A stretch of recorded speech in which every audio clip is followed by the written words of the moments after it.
Hello दोस्तों, आपका स्वागत है मेरे यूट्यूब चैनल पे जिसका नाम है ऑल मैटर्स वर्ल्ड मैटर्स।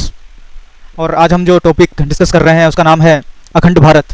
अखंड भारत जो है, अखंड भारत कहाँ से शब्द आया और ये विवाद में क्यों आया, इसके पीछे का रीज़न है हमारे नए संसद भवन में लगने वाला सम्राट अशोक के काल का नक्शा।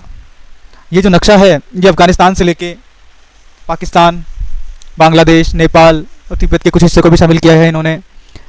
तो उसी नक्शे को लेकर विवाद है ये कि हमारे जो पड़ोसी देश हैं बांग्लादेश, नेपाल और पाकिस्तान, ये एक आपत्ति दर्ज करवा रहे हैं। इन्होंने आपत्ति दर्ज करवाई है कि हम इस अखंड भारत के नक्शे से संतुष्ट नहीं हैं।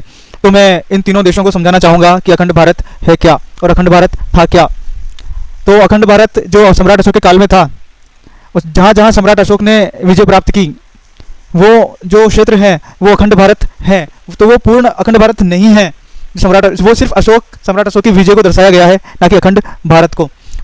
तो मैं आपको दोनों चीज़ें बताऊंगा कि अखंड भारत है क्या।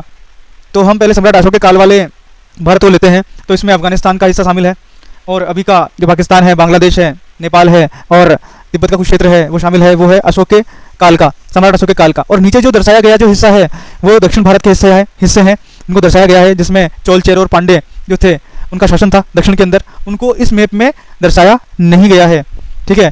तो अब जो बांग्लादेश, नेपाल और पाकिस्तान जो आपत्ति दर्ज करवा रहे हैं, या तो उनको इतिहास पता नहीं है, तो इतिहास पता होना काफ़ी ज़रूरी है कि इतिहास है क्या, ठीक है। तो मैं आपको बताता हूँ कि अखंड भारत जो है वो है क्या।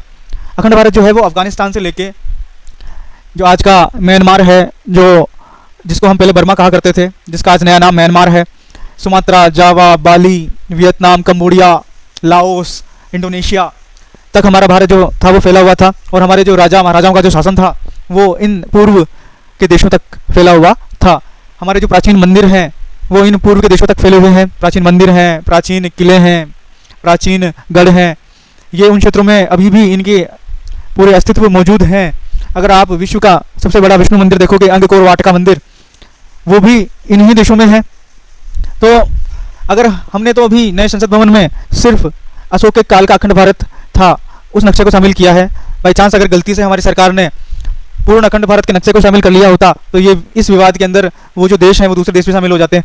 तो अच्छा हुआ हम इस सरकार ने सिर्फ सम्राट अशोक के काल का ही नक्शा इस नए संसद भवन में लगाया, पूर्ण अखंड भारत का नहीं लगाया, वरना विवाद और बढ़ जाता।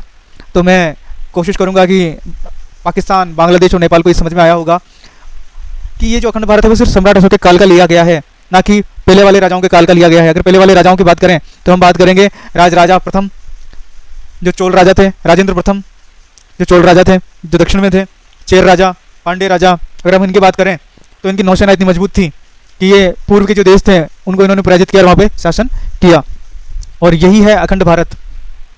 तो इस मैटर को अगर हमें समझना है तो हमें भारतीय इतिहास को पढ़ना और समझना काफ़ी ज़रूरी है। अगर आप भारतीय इतिहास को नहीं समझते हैं तो कृपया करके भारतीय इतिहास को उठाकर पढ़ें और इस बारे में जानकारी प्राप्त करें। धन्यवाद।